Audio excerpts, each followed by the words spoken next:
Today, I want to talk about a lesson that I have had to relearn many, many times. And amidst all of the chaos of my last couple of months, it's really been one of the refrains that I've repeatedly been coming back to.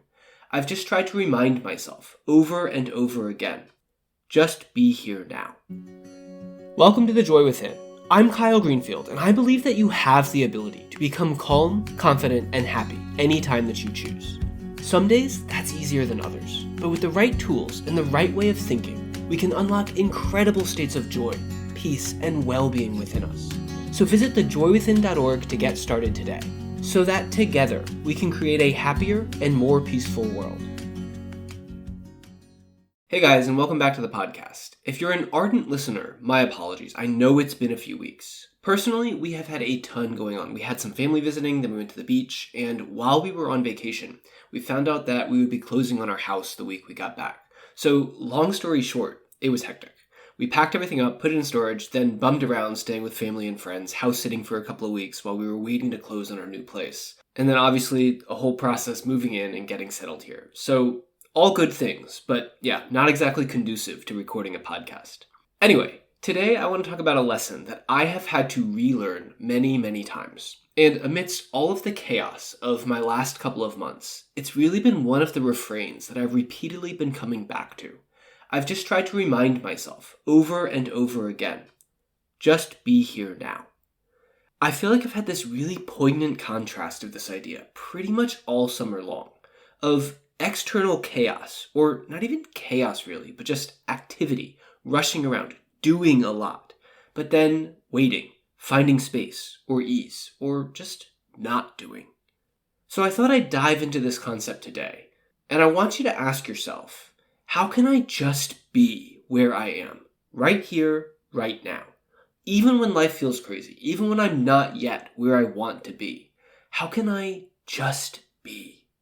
I want to look at this idea first from the lens of balancing action and inaction, and then explore some of the misconceptions that I think we hold about it, so that we can understand why we so often struggle with being present. Then, lastly, I'll share a few practices you can use that will help. I think on the surface, it's a simple question. Why can we not just be where we are? But in practice, I think it's something that's easy to struggle with. Often, it can seem like if and when we do find space, something happens to steal our attention back out of the present moment.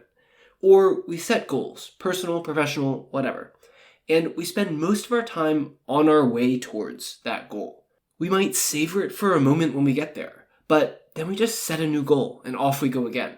And around we go, never truly resting into our current state, never allowing ourselves simply to be where we are. I think that's something that we all go through, this tug of war between action and inaction.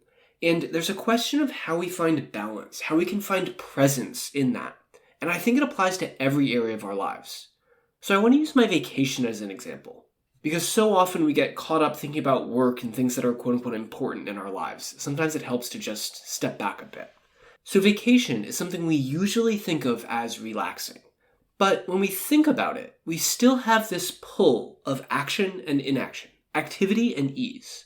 And I had a very clear contrast of that this year.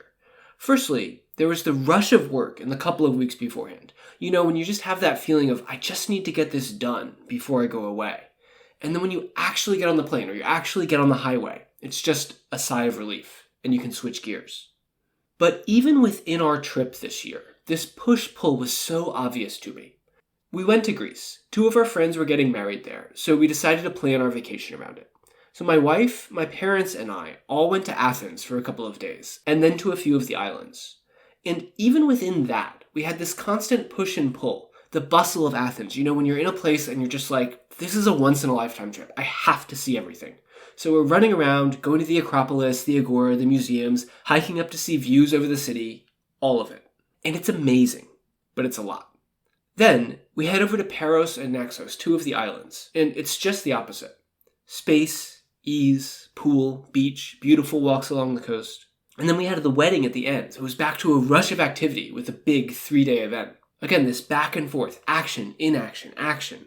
And my point is, if we look for it, I think we can always find this back and forth, this push and pull, in everything that we do. The challenge is, we often think of being present as a state of mind that we can only feel when we're relaxed. And when we're busy, we lose that sense of being here now. And I don't know about you, but as I get older, and especially as my parents get older, the more I feel I just want to savor everything more. That it doesn't matter what we do. It doesn't matter whether we're rushing around the city or sitting on the beach. I just have this ever-increasing desire to step back and to just be in the moment, wherever I am. And I know I just used vacation as an example, and you might be thinking, yeah, tough life. Let's just be on holiday. But I don't think it matters what you apply this to. With work, there might be a push-pull of rushing towards a goal, or a milestone, or a deadline of some sort, and then a breath of relief. And we have this tendency to only appreciate where we are after we've gotten there. We hit a goal and we revel in that for a moment, and maybe we look back at how we got there. Then we just set another goal and we dive into the rush again. And we miss out because we don't cherish where we are at those intermittent steps along the way as we are going through them. So one of the best things you can do, especially if you are new to the practice of presence, is simply to notice this push and pull a bit more. Notice the back and forth of action and inaction, or maybe you think of it as a push and then a release, of moving forward and then finding space. Again, this could be within a day, or it could be a longer cycle of a few weeks, or even longer. We drive ourselves forward, and then we reset. And the easiest way to start becoming more present is to lean into those moments of inaction, those periods of reset, of rest. And maybe you use that as a time for reflection, but it can also be just as powerful, even more powerful sometimes, just to rest into that pulse, to feel the metaphorical breath of fresh air that comes in those moments of release. That is one very powerful practice, just drawing your attention to this pulse of action and then leaning into, resting into the space when it comes. I really encourage you to take your time with this, just noticing this tug of war, becoming really tuned in to what it looks like, how it feels for you, because that can give you a really strong foundation that helps you to go deeper. It will help you to see how we step into and out of different states all of the time. So to give you an example of what I mean, as I said, I've just moved house, and I don't know, do you ever have this feeling when you're in a period of rapid change that you just sort of open your eyes and you like step into a new reality? It's like a new world that you just pop into. I mean, I've felt that quite literally the last couple of weeks. One day I live here, the next we're homeless, and then we're between hotel rooms and family and friends' houses. Then I step out of that world and into the new house. A new world, a new reality, so to speak. So it's been constantly like, well, now I'm here, and now I'm over here. Just like that. Anyway, the point is, we are constantly stepping into and out of different states of awareness. So I like thinking of becoming aware of this action-inaction balance as becoming aware of how I am stepping into those different mindsets. For example, with moving, I'm not going to lie, it's been stressful at times. There's been a lot of moving parts, a lot of uncertainty. For example, just as we were about to close, the lawyers flagged some issue, and it felt like the whole deal was about to fall apart. And then just like that, they resolved it, and it's as if nothing had been wrong. And it's just been a really great practice for me to notice that as I step into those moments of stress or of overwhelm with it, that I am creating that stress for myself. That doesn't mean I caused the issue. It doesn't mean there wasn't a red flag on the table. But I am the one who chose to step into a feeling of stress because of it. And as we practice just noticing how we take that step, it becomes easier for us to choose not to take it, to choose to stay centered, rather than allow ourselves to be pulled into a state of stress or overwhelm. And if we think about it from that lens, then staying centered, being present, actually becomes the easiest and most effortless choice. I think one of the challenges that we have with this is culturally, we have this idea of being in the moment as something that is only possible in those periods of space or inaction. We think we have to go and sit in a deep meditation, which means we then think that real life, action, is something separate, something apart from our ability to be present. But meditation, or finding space, is only one form of being centered. And what I'm trying to get at here is that being centered can also just be moving in flow, moving effortlessly, taking action, but not getting caught up in that action, not overanalyzing it, but just allowing the motion to come more intuitively, trusting where to place your focus in each moment. In this moment, I can place my focus on the stress caused by this thing the lawyers flagged. Or I can place my focus on where I am, what I can do, the actions I can take, right here, right now. In this moment, I can allow myself to get pulled in 1,000 different directions because I have so much to do and it all has to get done this week. Or I can think, in this moment, I am doing this. I'm doing one thing. Maybe I'll be doing something completely different in 10 seconds. But in this moment, I am here. And when we think about it, I think we find that it's not even that this choice is difficult. It's that we have to keep reminding ourselves of it. We have to keep coming back to it over and over and over again. And the more we practice that, the easier it becomes. But I know that until you have that habit, sometimes even when you have that habit, it doesn't feel easy. So the question is, if being here now is so effortless, why do we so often struggle with it? Hey guys, so I know it can take some time for these ideas to sink in, and I know that can be frustrating, especially if you're going through a tough time right now. So if as you're listening, you're thinking, okay, but how do I do that? How do I actually make this work for me? Then we should chat. I've started taking on a handful of coaching clients. We'll work one-on-one to help you apply these strategies to whatever it is that you're dealing with right now. You'll start to feel calmer, more confident, and more in control as you go about each day. So if that's you, head over to thejoywithin.org to schedule a free call. Otherwise, back to the show. So the question is, if being here now is so effortless, why do we so often struggle with it? And I think it's because, broadly speaking, we place too much importance on the logical mind. We believe that the logical mind, and you might say the ego-driven mind, the conscious aspect of our thinking selves, we think it must be in control in order for us to be secure, in order for us to get everything done that we think that we need to. So we have this unconscious fear that by being present, by allowing ourselves to rest into the perfection and the timing of this moment, that we'll somehow mess up, that we'll miss something, and our lives will start to fall apart in some way. So we constantly repeat these laundry lists of things we have to do, these lists of things that we have to worry about. And as we go through them, we can't feel centered because we'll be doing one thing and thinking about something completely different. So it's like we stack up these future worries and we try to resolve them by cramming them all into this action. And the result is that we're not present in any of it. That feels like doing one thing, but thinking in the back of your mind, okay, so I'm just going to do this for a second, and then I have to turn and do that, and then I have to call so-and-so, and then I have to go home and take the dog out, and oops, oh shoot, I forgot, what are we going to have for dinner tonight? And we just get to the end of the day, and we're like, wait, what just happened? Because we weren't actually present for any of it. Because the mind is constantly trying to keep track of everything. It stops us from being able to be centered through whatever actions we are taking.